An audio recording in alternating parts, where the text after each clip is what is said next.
I did not grow up in a church that did this. I had never seen it. When I heard imposition of ashes, I only had a vague thought of, I think that's something Catholic people do, but that's as much as I knew. Well, one of our members in Tennessee, her name was Jennifer, she's in heaven now, really wanted to do the imposition of ashes. And I was dragging my feet. I didn't want to do it. But she was really involved in the congregation. She really wanted to do it. And we really couldn't come up with a good reason to not do it. And so finally we said to her, okay, we'll try it once and see how it goes. And if it doesn't work out, at least we've tried. Suffice it to say, I was hooked.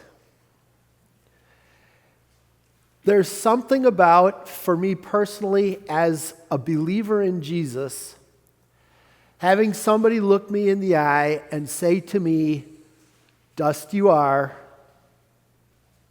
to dust you will return.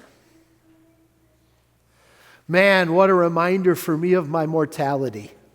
What a reminder for me of my sinfulness. What a reminder for me of how desperately I need Jesus. For me as a pastor, having the chance to look at each one of you, to make that sign of the cross on you, and to say, dust you are, to dust you'll return. It is amazing how that just heightens my sense of the criticalness of what we are doing as believers. Every one of us who's here is going to die, right? What does every one of us here need? Jesus. And at the end of the day, it's all we need is Jesus. And as we look at the world around us, what is it that the world ultimately needs? The world needs Jesus. And understanding that dust we are and to dust we will return, doesn't that just say to us, Jesus is everything we want and need? Yes? It just does. And so I love this night. I realize that some of you may feel weird about it, and I'm fine with that. I get it. I did too the first time that I did. It's like, oh, I don't know. But I've come to really appreciate it for the theology that's behind it. What is Jesus worth? Is the question that's in front of us tonight. And it's, of course, suggested by the Zechariah text. 30 pieces of silver, the handsome price at which they priced me. The text begins, it's maybe Zechariah talking about his own shepherding ministry. Or maybe it's all Jesus. There's argument about that. But you absolutely clearly see if it is Zechariah talking about his own ministry to some extent, it very clearly comes to be about Jesus' ministry. It just does. And God wanted to bring his people favor. And God wanted to bring his people union. But can you imagine? Many of the people, in fact, most of the people at the time of Jesus didn't want him. They grew weary of him. In fact, the flock even detested him, we're told. Can you imagine detesting Jesus? But can you hear it in the jealousy of the religious leaders? Can you hear it in the shouts of crucify him, crucify him? Yeah, I think we can hear it. And most shockingly, somewhat mind-blowingly, we see it in one of Jesus' own 12, in Judas. One of the huge questions that the Bible just doesn't answer is, what happened with Judas? How could this happen? That one of Jesus' own inner circle ends up selling him. You think of the things that Judas saw. He saw Jesus feed the 5,000. He saw Jesus walking on water. He saw Jesus still the storm. He saw Jesus heal blind people. How many times did Judas hear Jesus preach? Who knows? Teach. Who knows? When the 12 and the 72 were sent out to prepare the way for Jesus, we're told that they were given ability to do miracles. We assume Judas was given that ability and that Judas was able to do miracles. We're also told that Judas was a thief. He was in charge of the treasury. Had Jesus put him into that position? If so, what an honor. Had the other disciples elected him to that position? If so, again, what an honor. But he began helping himself to the money that was in the treasury. He began pocketing it. And apparently, money became worth much more to him than Jesus.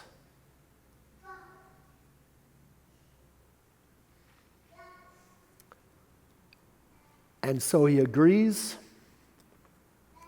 with the religious leaders to sell Jesus for 30 pieces of silver.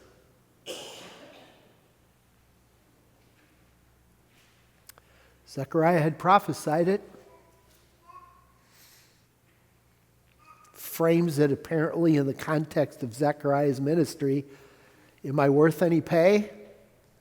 Here's 30 pieces of silver. Throw it into the temple to the potter. And this is where I have to unload some Hebrew geekiness on you. And I just think this is so cool. I hope you guys do too. That word potter, it's the exact same word that's used in Genesis chapter 2, verse 7, when God formed Adam. The Hebrew word means to shape like a potter. That God took that dirt from the ground, that dust from the ground, and God formed it into the first man. What honor that human beings were formed by God himself, hands-on. God didn't just say, let there be. No, he shaped, he formed.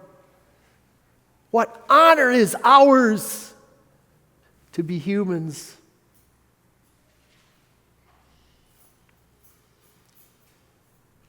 And oh, how we humans blew it.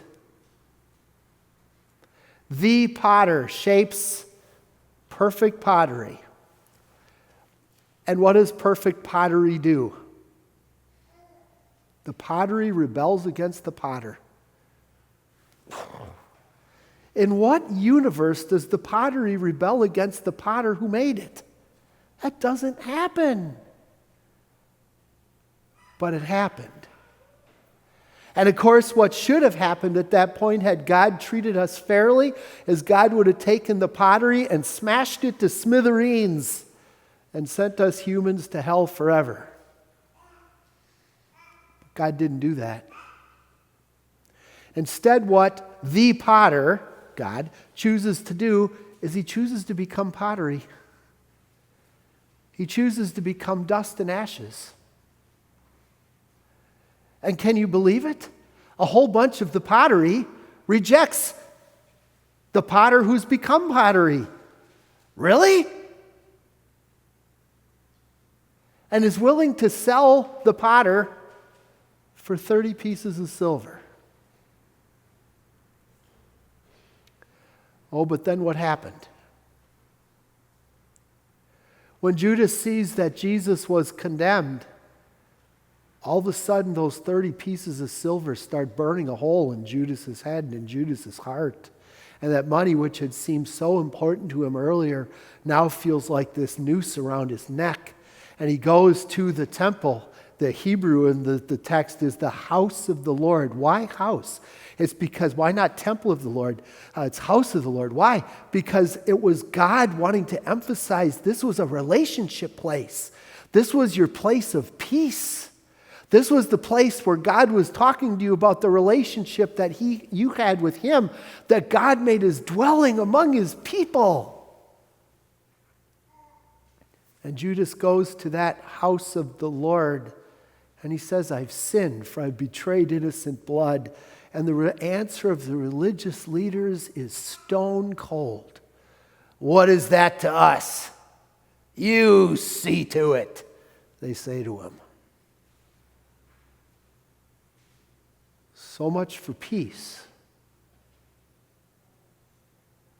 And Judas takes that 30 pieces of silver and throws it into the temple area. And what has to be one of the most shockingly brazen acts of hypocrisy, the religious leaders say, oh, we can't put this into the treasury because it's blood money. Wait, what? You're okay with paying the money so that you could take an innocent man and get him murdered, but you wouldn't dare put it back in the treasury? Really? Really? So what do? They use it to buy the potter's field as a burial place for dust and ashes. So trace it through. The potter, God, makes perfect pottery. Perfect pottery rebels against the potter. In incredible grace, the potter chooses to become pottery so he can rescue the other pottery. Some of the pottery rejects him, sells him, and the money that is used to sell him is given to the potter. Boom. And what does it all say to you and me? One of the things it says to you and me is, oh my goodness, are we human beings sinful? We see rebellion in us humans. We see greed in us humans. We see hypocrisy in us humans. And it's in all of us, and it's in each of us. How rightly we have earned, dust you are, to dust you will return. My seminary professor put it this way, boys, you're dirt plus the breath of God, and when God chooses to breathe in, you'll go back to being dirt.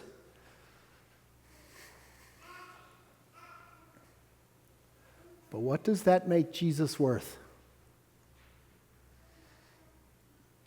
Oh my. That makes Jesus worth everything. Because Jesus is the only one who can and did win forgiveness for you and me. Jesus is the only one who can and did wash the guilt away. Jesus is the only one who can and does and will breathe life into you and me anew and afresh. Dust you are, to dust you will return, does not have the final word. Perhaps the final word is to life you will return,